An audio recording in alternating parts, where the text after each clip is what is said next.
देखिए, कभी कभी ना किसी जुर्म की कहानी पहली नजर में बहुत सीधी लगती है, लेकिन सच सच तो कहीं और ही छिपा होता है। आज हम दिल्ली के एक ऐसे ही दर्दनाक केस की परतें खोलेंगे, जहां फॉरेंसिक सबूतों ने पूरी की पूरी कहानी का रुख ही मोड़ दिया।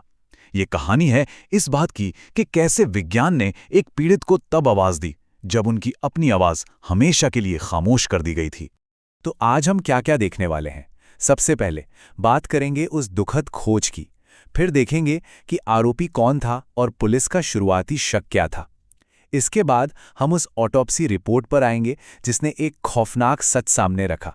और आखिर में समझेंगे कि कैसे सबूतों ने पूरी सच्चाई बताई और फोरेंसिक की असली ताकत क्या है।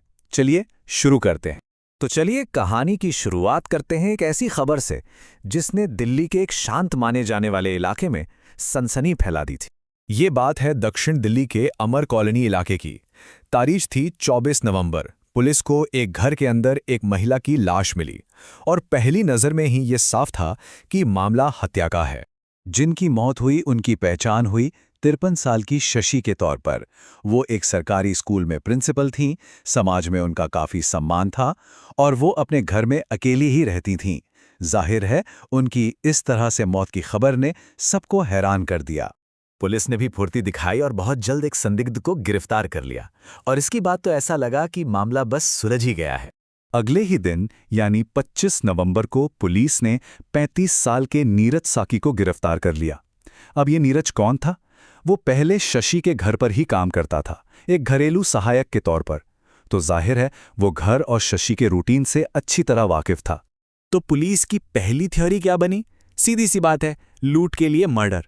क्योंकि नीरज ने घर से कैश और कुछ जेवर भी चुराए थे, तो ये शक और भी पक्का हो गया।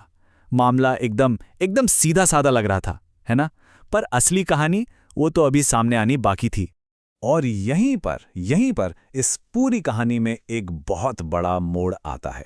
जब शशि की ऑटोप्सी रिपोर्ट सामने आई तो उसने जांच की पूरी दिशा ही बदल कर रख दी। लूटपाट की थ्योरी तो ठीक थी, लेकिन इस रिपोर्ट ने एक बहुत ही गहरा और परेशान करने वाला सवाल खड़ा कर दिया। शशि के जीवन के उन आखिरी भयानक पलों में असल में हुआ क्या था? इस सवाल का जवाब एक नंबर में छुपा था, और वो नंबर था 34। 34। जी हां, शशि के शरीर पर पूरे 34 चोट के निशान मिले थे। ये कोई मामूली हाथापाई नहीं थे, बल्कि एक बेहद वहशी और लंबा हमला था। ऑटोप्सी ने यह भी बताया कि हमला कितना भयानक था। शरीर पर चाकू के एक नहीं कई घाव थे, गला घोटने के निशान थे, सिर पर किसी भारी चीज से जोरदार वार किया गया था। और ये चोटें सिर्फ एक जगह नहीं बल्कि पूरे शरीर पर थी, जो एक पागलपन भरे हिंसक हमले की तरफ इशारा कर रही थीं।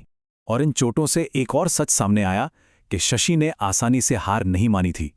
जैसा कि दिल्ली पुलिस के एक अधिकारी ने खुद कहा, चोटों की प्रकृति ये साबित करती है कि महिला ने अपनी जान बचाने के लिए कड़ा संघर्ष किया था। तो अब इन फोरेंसिक सबूतों ने पुलिस को मजबूर कर दिया कि वो अपराध के उन पलों को फिर से समझें, सच्चाई को एक बिल्कुल नए नजरिए से देखें। तो देखिए, जो मामला शुरू में सिर्फ एक लूटपाट के लिए की गई हत्या का लग रहा था, वो अब एक उन्मादी, एक बेहद हिंसक हमले की कहानी बन चुका था। यहां मकसद सिर्फ पैसा नहीं था, इसमें कहीं ज्यादा गुस्सा और बर्बरता शामिल थी। तो अब इन सबूतों के आधार पर पुलिस ने पूरी घटना को फिर से जोड़ा। देखिए हुआ क्या था।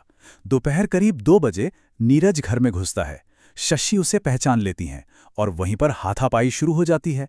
इसके बाद नीरज उन पर बेरहमी से हमला करता है। और सबसे जरूरी बात, जो लूटपाट हुई ना, वो इस भयानक हमले के बाद हुई थी। मतलब लूटपाट वजह नहीं बल्कि हमले का नतीजा थी।